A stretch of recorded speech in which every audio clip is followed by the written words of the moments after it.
bien, merci d'être là pour ce film lituanien, donc La jeune fille à l'écho, qui était le second film d'Arūnas Žebriūnas, qui était un cinéaste lituanien qui est très très connu là-bas, qui est un cinéaste, l'équivalent de la Maurice ici et de presque de Truffaut aussi.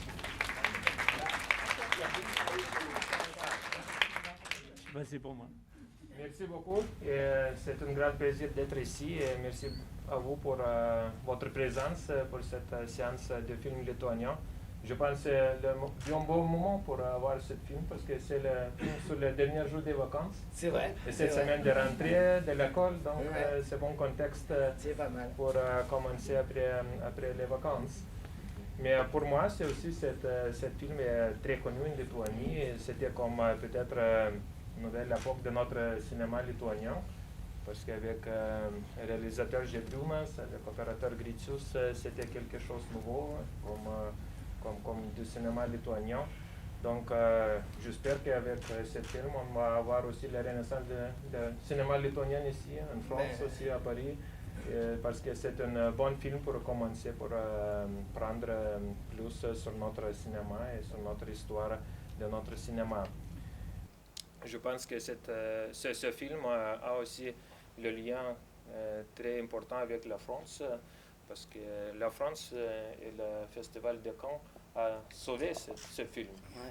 Parce qu'après quelques séances au début, ce film a été interdit par la censure soviétique, parce que c'était beaucoup de choses amorales, comme c'était dit dans la censure soviétique, comme la nudité d'enfants. Donc après quelques scènes, c'était interdit. Mais quand ce film a gagné le grand prix de Cannes, du Festival de Cannes, dans la catégorie de jeunesse, c'était pas possible de cacher. Donc finalement, il a été publié et c'était possible à voir. Donc c'est là aussi le lien direct avec la France. Non, mais quand même, je voudrais remercier vous pour avoir ce soir avec ce film. Et aussi, je souhaite une bonne séance, bonne rentrée après les vacances. Et bien sûr, j'encourage aussi pour rester pour la discussion et aussi pour un verre de vin et aussi de pain lituanien. Oui.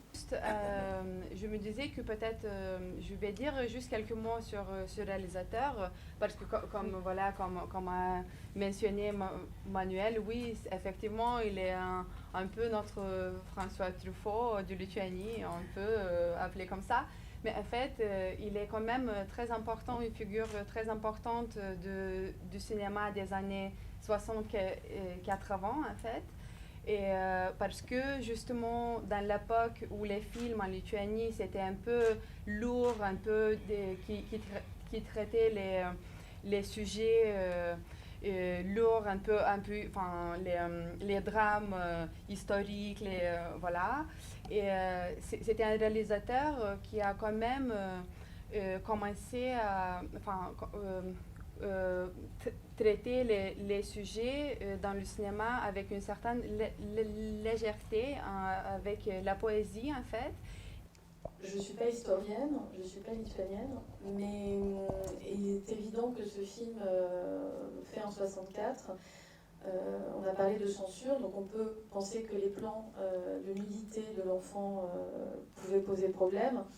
Moi je pense plutôt qu'il y a d'autres éléments.